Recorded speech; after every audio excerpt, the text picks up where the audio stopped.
క్రీస్తు పుట్టెను పశుల పాకలో, పాపమంతయు రూపుమాపను, సర్వలోకమున్ విమోచింపను, రారాజు పుడమిపై జన్మించెను. క్రీస్తు పుట్టెను పశుల పాకలో, పాపమంతయు రూపుమాపను, సర్వలోకమున్ విమోచింపను, రారాజు పుడమిపై జన్మించెను. సంతోషమే, సమాధానమే, ఆనందమే, పరమానందమే. సంతోషమే, సమాధానమే, ఆనందమే, పరమానందమే. అరిగొల్లాలొచ్చి జ్ఞానులొచ్చి యేసును చూచి కానుకలిచ్చి పాటలు పాడి నాట్యములాడి పరవశించిరే. సంతోషమే, సమాధానమే, ఆనందమే, పరమానందమే. సంతోషమే, సమాధానమే, ఆనందమే, పరమానందమే.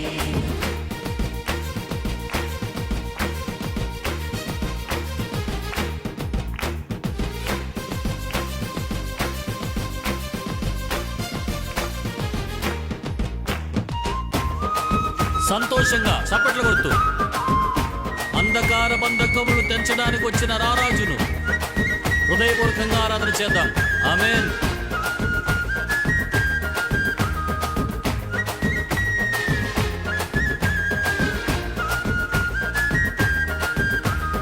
పరలోక దూతాళి పాట పాడగా, పామరుల హృదయాలు పరవశించగా,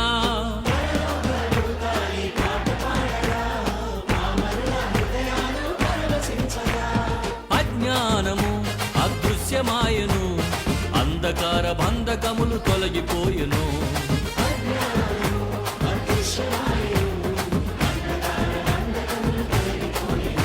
అరెగొల్లాలొచ్చి జ్ఞానులొచ్చి యేసును చూచి కానుకలిచ్చి పాటలు పాడి నాట్యములాడి పరవశించిరే. సంతోషమే, సమాధానమే, ఆనందమే, పరమానందమే. సంతోషమే, సమాధానమే, ఆనందమే, పరమానందమే.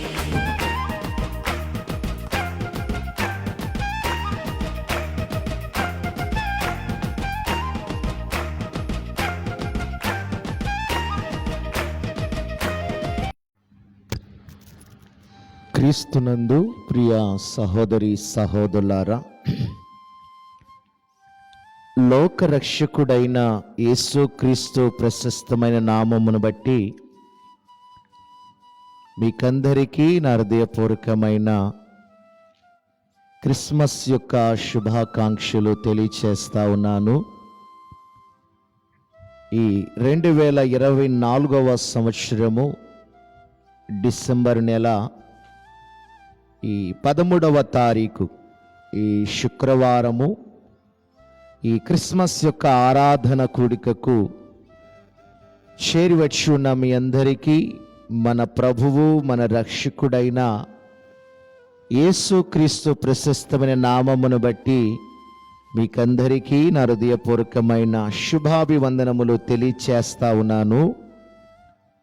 ప్రియ సహోదరి సహోదరులారా, ఈ క్రిస్మస్ యొక్క ఆరాధనలో ఈ ఉదయకాల సమయమందు పరిశుద్ధాత్మ దేవుడు మనలందరినీ ప్రేమించి ఆయన మనకు అనుగ్రహించినటువంటి ధ్యాన వాక్యము అందరు కూడా మీ వద్ద ఉన్న పరిశుద్ధ గ్రంథమును తెరవండి. పరిశుద్ధ గ్రంథము నుండి లోకా శుభవర్తమానము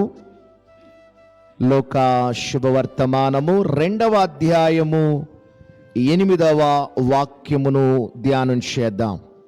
ఆ దేశములో కొందరు గొర్రెలు. పరిశుద్ధ గ్రంథములో రాయబడి ఉన్న మాటలు ఏమిటంటే, ఆ దేశములో కొందరు గొర్రెల కాపరులు పొలములో ఉండి రాత్రివేళ తమ మందను కాచుకొనుచుండగా ప్రభుదూత వారి యొద్దకు వచ్చి నిలిచెను.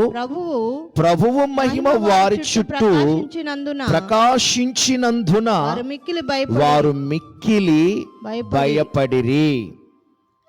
క్రీస్తునందు ప్రియ సహోదరి సహోదరులారా, మరి నిన్నటి క్రిస్మస్ యొక్క ఆరాధనలో ఇదే వచనములో నుండి మరి భయపడకుడి అనేటువంటి అంశమును గురించి నిన్నటి ప్రాతకాలపు క్రిస్మస్ యొక్క ఆరాధనలో మనుష్యుడు ఏ విషయాలను బట్టి భయపడుతూ ఉంటాడు, దేని కొరకు మానవుడు భయపడుచున్నాడు, మానవుడు భయపడడానికి గల కారణాలు ఏమిటో నిన్నటి క్రిస్మస్ యొక్క ఆరాధనలో భయపడకూడి అనేటువంటి అంశమును గురించి నేను మీకు ధ్యానం చేసి ఉన్నాను. ఈ ప్రాతకాలమందు ప్రియులారా ఇదే వచనములో నుండి మరి ప్రభువు మహిమ వారి చుట్టూ ప్రకాశించినందున అనే మాటను ఈ ప్రాతకాలమందు ఇదే వచనములో ఈ యొక్క వాక్యమును మనము ధ్యానం చేద్దాం. ప్రభునందు ప్రియ సహోదరి సహోదరులారా, ఈ ఉదయకాలమందు నేను మీకు ధ్యానం చేస్తా ఉన్న ధ్యానవాక్యం యొక్క మూల అంశం ఏంటంటే, ప్రభువైన యేసుక్రీస్తు జన్మించడము ద్వారా ఈ లోకానికి ఆయన ద్వారా మనకు కలిగిన ప్రయోజనం ఏమిటో కొన్ని విషయాలు క్రిస్మస్ ఆరాధనలో నేను మీ ముందుకు తీసుకుని వస్తూ ఉన్నాను. పరిశుద్ధ గ్రంథములో మనము చూస్తే లూకాసు వార్త 2వ అధ్యాయము మరి 9వ వచనములో వ్రాయబడింది, ప్రభుదూత వారి యొద్దకు వచ్చి నిలిచెను, ప్రభు మహిమ వారి చుట్టూ ప్రకాశించినందున వారు భయపడిరి అని లేఖనాల్లో మనము చూస్తున్నాం. ప్రభువు మహిమ వారి చుట్టూ ప్రకాశించినందున అనే అంశాన్ని మనము ఈ వాక్యములో నుండి కొన్ని విషయాలు ధ్యానం చేద్దాం. గమనించండి, ప్రభు మహిమ వారి చుట్టూ ప్రకాశించడం ఏంటి? ప్రకాశిస్తే ప్రకాశించింది, మరి ప్రకాశించడం ద్వారా మరి అక్కడ వారికి ఏమి కలిగింది? ఈ యొక్క తూర్పు దేశమును పిల్లరా, ఈ యొక్క పశువుల కాపరులు, ఆ దేశంలో కొందరు గొర్రెల కాపరులు మరి పొలములో ఉండి రాత్రివేళ తమ మందను కాచుకొనుచుండగా ప్రభుదూత వారి యొద్దకు రావడం, వారి యొద్దకు వచ్చి వారి మధ్య నిలబడడం, మరి గాబ్రియేలు దూత వచ్చి ఈ పశువుల కాపరులు పొలములో పిల్లర గొర్రెల కాపరుల దగ్గరకు వచ్చి నిలిచినప్పుడు మరి గాబ్రియేలు దేవదూతల్లో నుండి ప్రకాశమానమైన వెలుగు ఎందుకు వారి చుట్టూ ప్రకాశించింది? ఆలోచన చేద్దాం ఈ ఉదయకాలమందు. ప్రభు మహిమ వారి చుట్టూ ప్రకాశించింది అంటే గమనించండి, ఆనాడు ఆ దేశములో మరి కొందరు గొర్రెల కాపరులు పొలములో ఉండి వారు రాత్రివేళ తమ మందను కాచుకొనుచుండగా మరి గాబ్రియేలు దూత వారి యొద్దకు వచ్చినప్పుడు వారి చుట్టూ కూడా ప్రకాశమానమైన వెలుగు ప్రకాశించిన సందర్భాన్ని పరిశుద్ధ గ్రంథములో ఇచ్చట మనము చూస్తూ ఉన్నాము. అంటే ప్రియులారా, ప్రభు మహిమ వారి చుట్టూ ప్రకాశించిందంటే అర్థమేంటి? ఏమండి, ఆ పొలములో పిల్లరా గొర్రె మందలను మేపు కొనుచున్నటువంటి ఆ జ్ఞానులకు, ఆ పశువుల కాపరులకు చూడండి వెలుగు వచ్చి ఉన్నటువంటిదిగా మనము పరిశుద్ధ గ్రంథములో ఇచ్చట మనము చూస్తున్నాము. వెలుగు వచ్చింది, ప్రకాశించింది అంటే అర్థం ఏంటి? ప్రకాశించడం అంటే వెలుగు వచ్చింది ఆ ప్రాంతానికి. ఆ పొలము చీకటిగా ఉంది, అది రాత్రివేళ సమయము. చూడండి, ఆ ప్రదేశం అంతా కూడా చీకటిమయముగా ఉన్నటువంటి ఆ పరిస్థితిలో మరి దేవదూత రావడము ద్వారా వారి మధ్యకు ఆ చీకటంతా కూడా పారదోలబడి చీకటంతా కూడా వెళ్ళిపోయి ఇప్పుడు అక్కడ చీకటిగా ఉన్న ఆ ప్రాంతములో వెలుగు ప్రకాశించింది. అంటే ప్రియులారా, వెలుగు ఈ లోకానికి మరలా ఎలా వచ్చింది అనే విషయాన్ని మనం తెలుసుకోవాల్సిన వారమై ఉన్నాము. దేవదూత వస్తేనే వెలుగు వచ్చింది. అంటే పొలంలో కావిలి కాయిచున్నటువంటి పశువుల కాపరులు అంతకుముందు వారు వెలుగులో లేరు. ఎందుకంటే అది రాత్రి సమయము. ఆకాశములో చంద్రుడు నక్షత్రాలు కూడా ప్రకాశించుచున్నప్పటికీ కూడా మరి అంత ప్రకాశమానమైన వెలుగు వారు ఎన్నడూ కూడా ఎప్పుడు కూడా వారి జీవితంలో చూడలేదు. మరి ఆ రోజు గాబ్రియేలు దేవదూత ఈ పశువుల కాపరుల దగ్గరకు వచ్చినప్పుడు, గాబ్రియేలు దేవదూత ఈ గొర్రెల కాపరుల మధ్యకు వచ్చినప్పుడు వారి జీవితంలో ఎన్నడూ ఎప్పుడు ఎక్కడ చూడనటువంటి ఆ ప్రకాశమానమైన వెలుగును వారు చూడగలిగిన వారుగా మనము చూస్తున్నాము. ఆలోచన చేద్దాము, ఈ వెలుగు మరి ఎలాగ వచ్చింది భూమి మీదకి? గాబ్రియేలు దూత పరలోకమును విడిచి భూలోకానికి రావడం ద్వారా, మరి ఆ గొర్రెల కాపర్ల మధ్య వారి మధ్య గాబ్రియేలు దూత నిలబడము ద్వారా, నిలిచి ఉండడము ద్వారా, వారి మధ్యకు రావడము ద్వారా వెలుగు వచ్చింది. మరి ఈ వెలుగును మనము గమనించినట్టే ఈ లోకానికి వెలుగు ఎలా వచ్చిందో చూడండి. పరిశుద్ధ గ్రంథములో మనము గమనిస్తే అపోస్తుల కార్యాలు 26వ అధ్యాయము 22వ వాక్యములో అపోస్తుడైనటువంటి పౌలు అంటున్నాడు, ఈ వెలుగు ఈ లోకానికి ఎలాగ వచ్చిందో చూడండి. అపోస్తుల కార్యాలు 26వ అధ్యాయము 22వ వాక్యము. అయినను నేను ఆ దేవుని వలనైన సహాయము పొంది, దేవుని వలన నేను సహాయాన్ని పొంది నేటి వరకు నిలిచి ఉంటిని. నేటి వరకు కూడా నేను మీ మధ్య నిలిచి ఉన్నాను.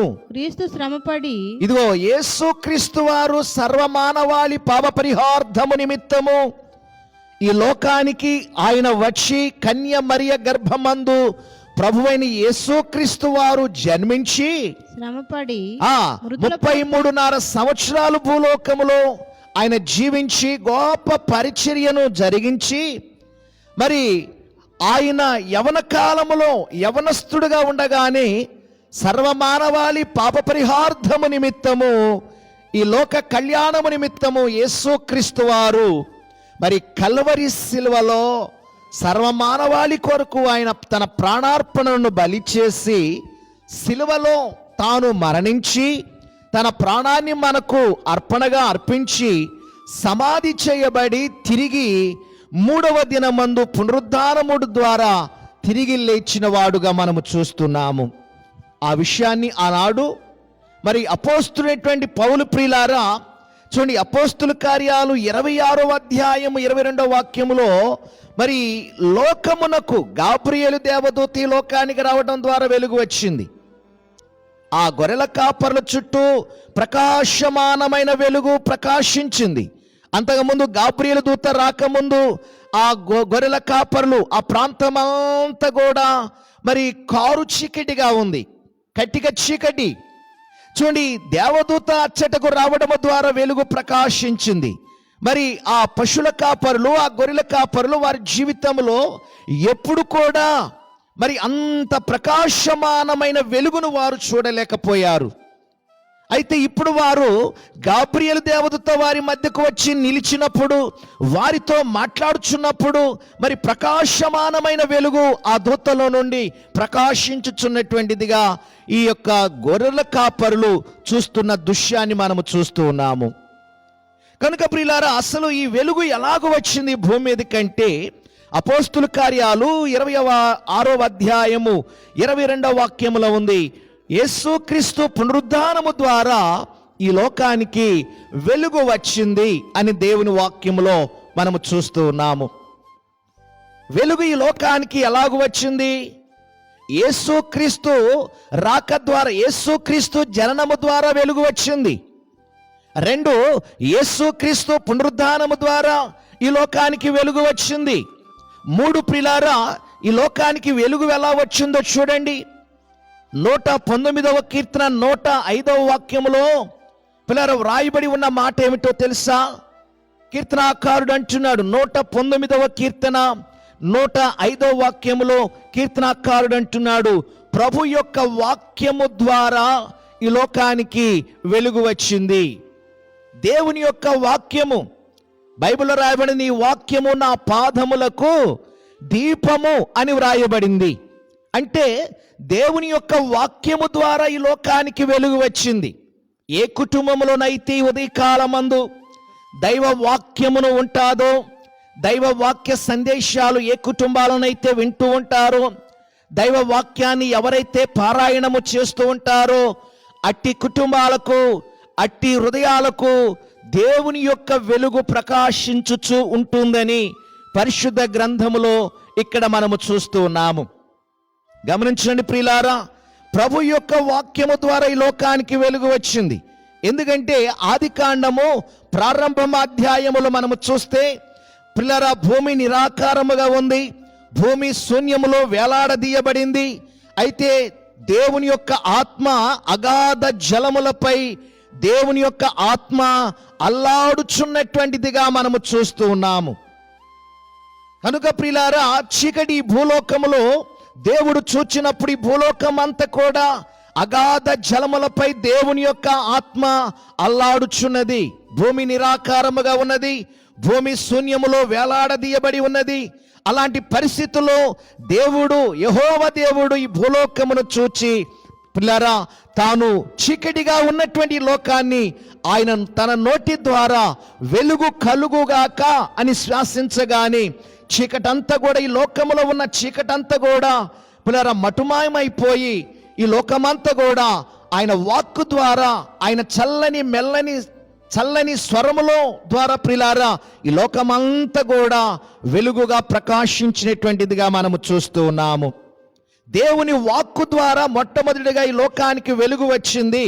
2, యేసుక్రీస్తు జననము ద్వారా ఈ లోకానికి వెలుగు ప్రకాశించింది. 3, దేవుని యొక్క వాక్యమే మనకు ఒక వెలుగుగా ఈ లోకానికి దిగి వచ్చినటువంటిదిగా మనము చూస్తూ ఉన్నాం.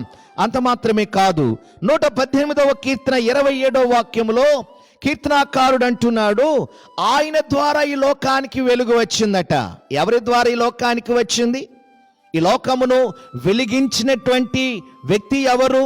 ఈ లోకాన్ని వెలిగించడానికి గల కారణం ఏంటి? ఈ లోకములో ప్రియులారా మనుషుల యొక్క హృదయాలలో వెలుగును అనుగ్రహించడానికి గల కారణం ఏంటి? ఈ లోకానికి ఎవరు వెలుగును తీసుకుని వచ్చారు అని మనం ఆలోచన చేస్తే బైబిల్లో రాయబడింది 118వ కీర్తన 27వ వచనాన్ని చదువుకుందామా?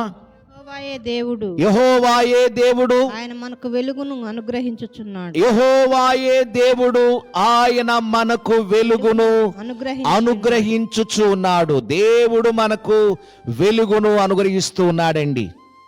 ఈ వెలుగు ప్రియులారా చూడండి, ఒకప్పుడు ఏదేని తోటలో ఈ వెలుగును ప్రకాశింపజేశాడు. ఏదేని తోటలో ఉన్నటువంటి మన ఆది పితరులైన ఆదాము అవ్వల యొక్క జీవితాలలో దేవుడే ప్రియులారా ఈ వెలుగుగా ఈ లోకానికి దిగి వచ్చినటువంటి వాడుగా మనము చూస్తూ ఉన్నాం. ఈ లోకానికి ప్రభువైన యేసుక్రీస్తు ద్వారా ఈ లోకానికి వెలుగు వచ్చింది. ఈ వెలుగు ఎందుకొరకు అంటే గమనించండి ప్రియులారా, యోహాను సువార్త 1వ అధ్యాయము 9వ వచనములో ఉంది. ఈ వెలుగు ఎందుకు ఈ లోకానికి వచ్చింది? ఈ వెలుగు ఈ లోకానికి రావడానికి గల కారణం ఏంటి? ఆనాడు గాబ్రియేలు దూత భూలోకానికి వచ్చి పొలములో కావిలి కాయిచున్నటువంటి ఆ గొర్రెల కాపరుల దగ్గర నిలిచి వారితో మాట్లాడుచున్నప్పుడు, వారి యొద్ద మరి నిలిచి ఉన్నప్పుడు ఎందుకు గాబ్రియేలు దేవదూతలో నుండి ప్రకాశమానమైన వెలుగు ఎందుకు ప్రకాశించింది? ఆలోచించేద్దాం. ఈ ఉదయకాలమందు ఆలోచించేద్దాము ప్రియ సహోదరి సహోదరులారా. ఈ వెలుగు ఈ లోకానికి ఎందుకొరకు వచ్చిందో తెలుసా?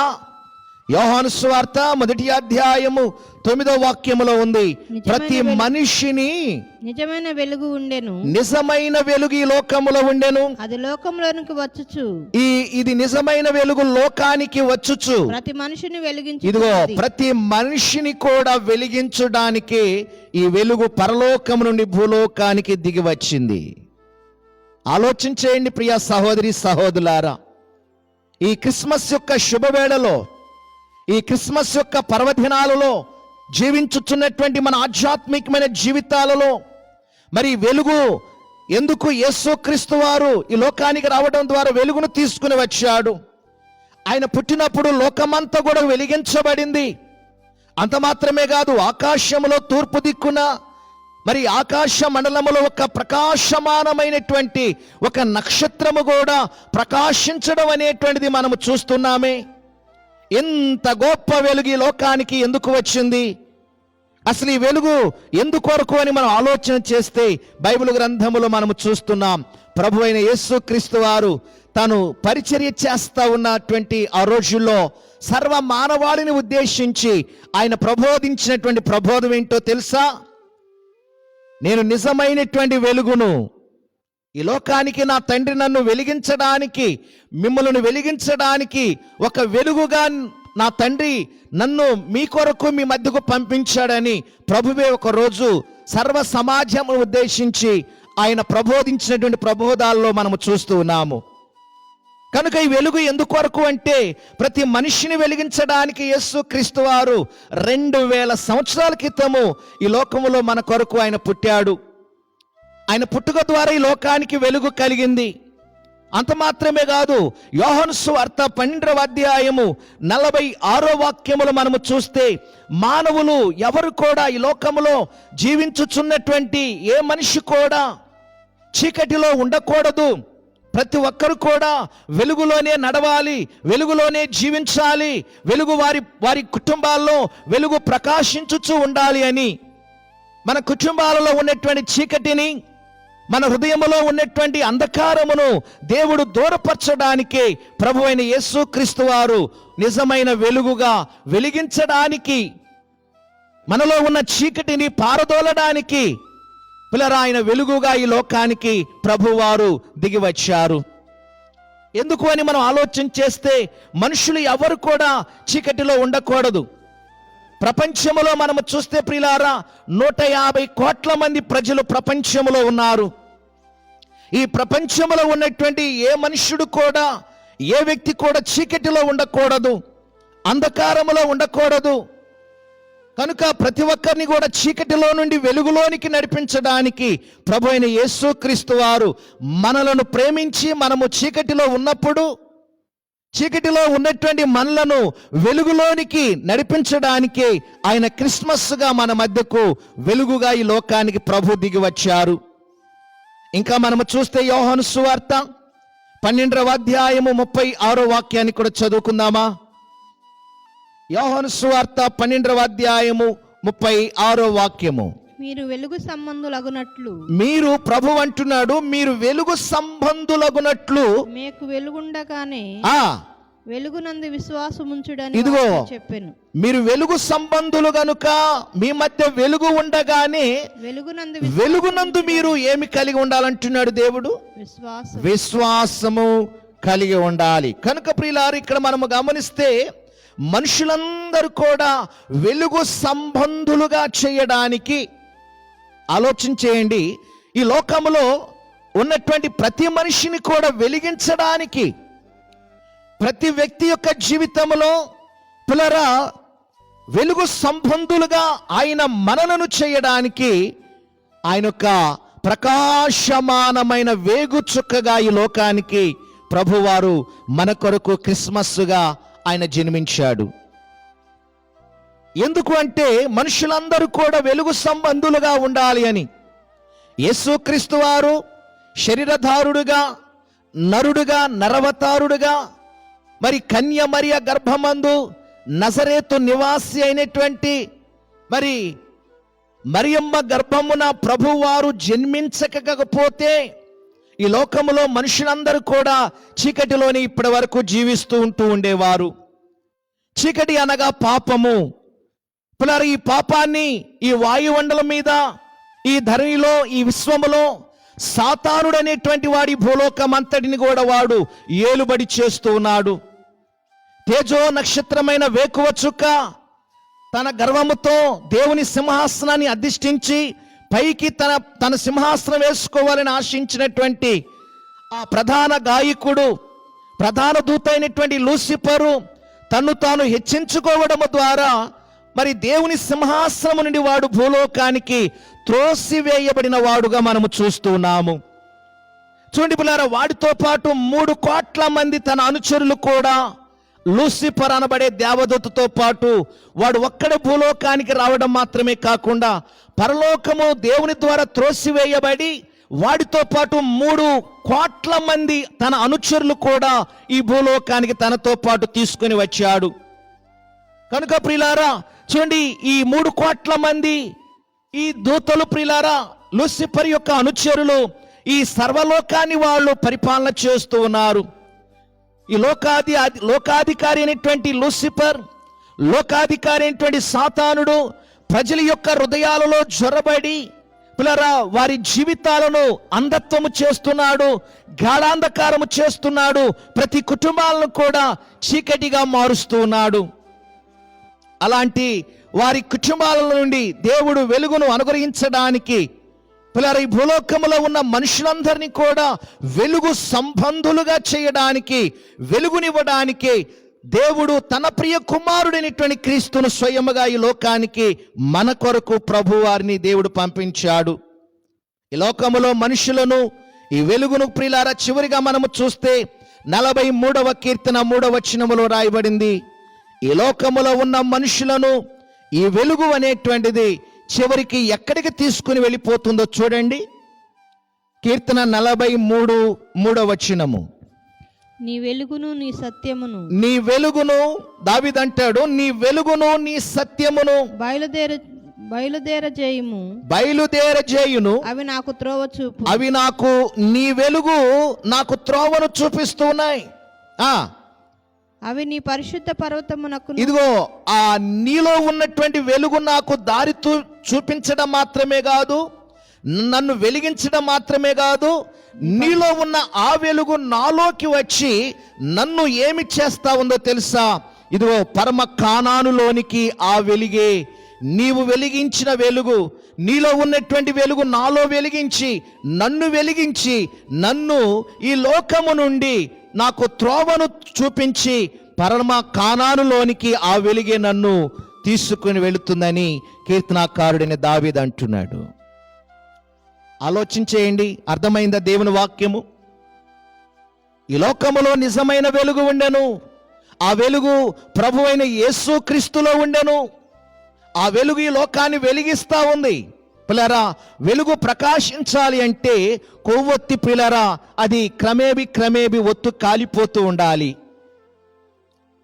ఆలోచించేయండి, ఒక కొవ్వొత్తిని మనం వెలిగించామనుకోండి, ఆ కొవ్వొత్తి పిల్లరా తాను వెలుగుతూ తాను కరిగిపోతూ ఉంటుంది. అది కరిగిపోవటము ద్వారా, అది కాలిపోవటము ద్వారా పిల్లరా ప్రకాశమానమైన వెలుగు ఆ ప్రాంతమంతా కూడా ప్రకాశిస్తూ ఉంది. అలాగే ప్రభువైన యేసుక్రీస్తు వారు కూడా శరీరధారుడుగా ఈ భూలోకానికి దిగివచ్చి ఆయన కూడా ఒక కొవ్వొత్తిలాగా కరిగిపోయాడు, కాల్చబడ్డాడు. సర్వమానవాళి పాప పరిహార్థము నిమిత్తము ఆయన కూడా దేహమంతా కూడా ప్రిలారా నలగగొట్టబడింది, కొవ్వొత్తులాగా కాల్చబడింది. ఆయన దీపాన్ని వెలిగించి అనేకులను కూడా దీపాలను వెలిగించి తన నిత్య రాజ్యములోనికి ప్రభు మనల్ని తోడుకుని వెళుతూ ఉన్నాడు. ఆలోచించేద్దాం, ఈ ఉదయకాలమందు ఈ వెలుగు ఎందుకొరకు అంటే ఈ ఉదయకాలమందు నీ కొరకు నా కొరకు మనందరి కొరకే. ఆనాడు పొలములో పిల్లరా మరి గొర్రెల కాపరుల దగ్గరకు గాబ్రియేలు దూత వచ్చి నిలిచినప్పుడు ప్రకాశమానమైన వెలుగు వారి చుట్టూ ప్రకాశించింది. ఎందుకు అనగా ఆ అజ్ఞానుల హృదయాలను తెరవడానికి, ఆ పామరుల యొక్క హృదయాలను తెరవడానికి, వారిలో ఉన్నటువంటి ఆ చీకటిని దూరపరచడానికి, వారి చుట్టూ వెలుగును ప్రకాశింపజేసినటువంటిదిగా గాబ్రియేలు దేవదూత జీవితంలో మనము చూస్తూ ఉన్నాం. ఆలోచన చేద్దాం, ఎవరిలో పిల్లరా ఈ వెలుగు ఉండదు? మూడో విషయాన్ని మీకు జ్ఞాపకం చేస్తున్నాను. ఈ ఉదయ కాలమందు దేవునిలో ఉన్నటువంటి ఆ వెలుగు నీకు ప్రకాశించాలి అంటే నీలో ఉన్న చీకటిని పారదోలి నీ కుటుంబము వెలుగుమయముగా, నీ కుటుంబము ఆశీర్వాదకరముగా, ఈ క్రిస్మస్ యొక్క పర్వదినాల్లో నీవు కుటుంబము ఆశీర్వాదకరంగా ఉండాలి అంటే పిల్లరా నీవు దేవుని ద్వారా వెలిగించబడేటువంటి వ్యక్తిగా నీవు ఉండాలి. ఏ కుటుంబం అయితే దేవుని ద్వారా వెలిగించబడుతుందో, ఏ కుటుంబం అయితే దేవుని ద్వారా ప్రియులారా వెలిగించబడుతూ దీవించబడుతుందో ఆ కుటుంబము అంతకంతకు ఆశీర్వాద పదములో నడిపించబడుతూ ఉంటుంది. మూడో విషయాన్ని మీకు జ్ఞాపకం చేస్తున్నాను. యోహాను సువార్త 3వ అధ్యాయము 20వ వచనములో ఉంది. ఈ వెలుగు ప్రియులార మనలో ఉండాలి అంటే మనం ఏం చేయాలో తెలుసా? దుష్కార్యము చేయకుండా ఉండాలి. దుష్కార్యము చేయు వారిలో దేవుని యొక్క వెలుగు ఉండదని దేవుని యొక్క వాక్యములో మనం చూస్తూ ఉన్నాం. చదువుకుందాం ఆ మాటను. యోహాను సువార్త 3వ అధ్యాయము 20వ వచనం చదువుకుందాం. యోహాను సువార్త 3వ అధ్యాయము 20వ వాక్యము. దుష్కారము చేయు ప్రతివాడు వెలుగును ద్వేషించుచున్నాడు. అంటే ఎవరిలో దేవుని యొక్క వెలుగు ఉండదు అంటే ఉదయ కాలమందు ఎవరైతే దుష్కార్యము చేస్తారో, ఎవరైతే ప్రియులారా చెడ్డ క్రియలు చేస్తూ ఉంటారో, వారి హృదయములో వారి కుటుంబములో దేవుని యొక్క వెలుగు ఉండదు. మత్తయి సువార్త 6వ అధ్యాయము 23వ వచనములో మనము చూస్తే అక్కడ ప్రభు తానే స్వయముగా చెప్పాడు, కన్ను చెడిపోయిన వారిలో పిల్లరా వెలుగు అనేటువంటిది ఉండదు. ఈ దేహానికి దీపం ఏంటో తెలుసా? దేవుడు మనకిచ్చినటువంటి 2 కళ్ళు మనకు ఒక దీపముగా కనబడతా ఉన్నాయి. నీ కన్ను చెడిపోతే నీ యొక్క దేహమంతా కూడా చీకటిమయముగా ఉండిపోతుంది. కన్ను ప్రిలారా చెడిపోకుండా మన జీవితాల్లో చాలా జాగ్రత్తగా మనం చూసుకుంటూ ఉండాలి. పరిశుద్ధ గ్రంథములో మనము చూస్తే, నా మాటలు ముగించబోతున్నాను, ఎవరిలో దేవుని యొక్క వెలుగు ఉండదు అంటే 1 దుష్కార్యము చేయు వారిలో దేవుని వెలుగు ఉండదు. 2 చెడ్డ క్రియలు చేయు వారిలో దేవుని యొక్క వెలుగు ఉండదు. 3వదిగా పాపము చేయు వారి యొక్క హృదయములో దేవుని యొక్క వెలుగు ఉండదు. 4వదిగా కన్ను చెడిపోయిన వారి యొక్క దేహం హృదయములో దేవుని యొక్క వెలుగు ఉండదు. ఏబు గ్రంథము 18వ అధ్యాయము 5వ వాక్యములో ఏబు మహాశయుడు అంటున్నాడు ఒక చక్కని మాట. ఏమంటున్నాడో తెలుసా? భక్తిహీనుని గుడారములో వెలుగు అనేటువంటిది ఉండదట. చదవండి ఆ మాటను. ఏబు గ్రంథము 18వ అధ్యాయము 5వ వాక్యం చదువుకుందామా? భక్తిహీనుని యొక్క దీపము ఆర్పివేయబడును, వారి అగ్నిజ్వాలలు ప్రకాశింపకపోవును. భక్తిహీను యొక్క దీపాలు ఆరిపోతాయి, భక్తిహీనుని యొక్క ఇంటిలో వెలుగు ఉండదు. ప్రభునందు ప్రియమైన దేవుని బిడ్డలారా, ఈ లోకములో ప్రతి మానవుడు కూడా చీకటిని ఎక్కువగా ఆశించుచున్నాడు. చీకటి ప్రతి వానిని ఆవరించుచున్నది. కనుక ప్రియులారా, నీవు వెలుగు సంబంధులుగా నీవు ఉండాలి అంటే మరి నీ జీవితములో, నీ ఆధ్యాత్మికమైన జీవితములో దేవుని యందలే భయభక్తులు కలిగి ఉండాలి. భక్తిహీనత నీలో ఉంటే నీ దీపాలు ఆరిపోతాయి. భక్తిహీని యొక్క గుడారములో వెలుగు ఉండదు. వెలుగు ఎక్కడైతే ఉండదో అక్కడ చీకటి ఉంటుంది. అక్కడ సాతానుడు ఆ ఇంటిలో తన ఏలుబడిని కొనసాగిస్తూ ఉంటాడు. సాతానుడనేవాడు ఏ ఇంటిలోనైతే ఉంటాడో ఆ ఇల్లు ప్రియులారా చూడండి, ఆ ఇంటికి అనేకమైన కష్టాలు, నష్టాలు, వ్యాధులు, బాధలు, నిందలు, అపనిందలు, అపజయాలు, కన్నీరు ఇవన్నీ కూడా ఆ ఇంటిలో ఉన్న వారికి తటస్థిస్తాయని పరిశుద్ధ గ్రంథములో మనము చూస్తూ ఉన్నాం. కనుక పిల్లరా, భక్తిహీనుడుగా ఈ ఉదయ కాలమందు మనం ఉండక భక్తిహీనతను విడిచిపెట్టి భక్తి కలిగి ఈ క్రిస్మస్ యొక్క శుభవేళలోనైనా సరే రక్షణ లేని వారు రక్షణ పొందండి, మారు మనసు లేని వారు మారు మనసును పొందండి, పాప క్షమాపణ పొందండి, యేసు క్రీస్తును మీ సొంత రక్షకుడుగా అంగీకరించండి. నమ్మి రక్షణ పొందిన వారు రక్షించబడును, నమ్మని వానికి శిక్ష విధించబడుతుంది. గనుక ప్రభు అయిన యేసు క్రీస్తు నామములో రక్షణ బాప్టిసమును పొందండి. అప్పుడు మీ కుటుంబాలు మీరు వెలిగించబడతారు, అనేకులకు మీరు వెలుగుమయముగా ఉంటారు. పరిశుద్ధ గ్రంథములో మనము చూస్తే ఎవరిలో వెలుగు ఉండదో చూడండి. చివరిగా మొదటి యోహాను పత్రిక 2వ అధ్యాయము 9వ వచనములో మనము చూస్తే భక్తకోట సంఘానికి తెలియచేస్తా ఉన్న మాట ఏమిటో తెలుసా? సహోదరుని ఎవరైతే ద్వేషిస్తారో ద్వేషించే వారిలో దేవుని యొక్క వెలుగు ఉండదు. నీవు ఎవరైనా సరే నీ తోటి సహోదరుని ఎవరైతే ద్వేషిస్తారో, ఎవరైతే ద్వేషంగా మాట్లాడుతుంటారో అట్టి వారిలో దేవుని యొక్క వెలుగు ఉండనే ఉండదు. ప్రభునందు ప్రియులారా, నా మాటలు ముగిస్తున్నాను. కనుక ఆ దేశంలో కొందరు గొర్రెల కాపరులు మరి పొలములో ఉండి రాత్రివేళ తమ మందను కాచుకొనుచుండగా ప్రభు దూత వారి యొద్దకు వచ్చి నిలిచినప్పుడు ప్రభు మహిమ వారి చుట్టూ ప్రకాశించినందున గొర్రెల కాపరులు భయపడ్డారు. ఎందుకు భయపడ్డారు వాళ్ళు? గాబ్రియేలు దేవదూత వచ్చి వారి చుట్టూ నిలిచి ఉండగా ఆ గాబ్రియేలు దేవదూత చుట్టూ ప్రకాశమానమైన వెలుగు ప్రకాశించింది. ఆ వెలుగునకు గొర్రెల కాపర్లందరూ కూడా విస్మయం పొందిన వారుగా మనము చూస్తున్నాం. ఆశ్చర్యపడిపోయారు. ఇదేంటి ఇంత గొప్ప ప్రకాశమానమైన వెలుగేంటి? ఈ వెలుగు మన జీవితంలో పుట్టిన నాటి నుండి ఇప్పటి వరకు ఎప్పుడు కూడా ఎక్కడ కూడా మనం ఇలాంటి వెలుగును చూడలేదే, ఇదొక ప్రత్యేకమైన వెలుగుగా ఉన్నదే అని చెప్పి మరి పశువుల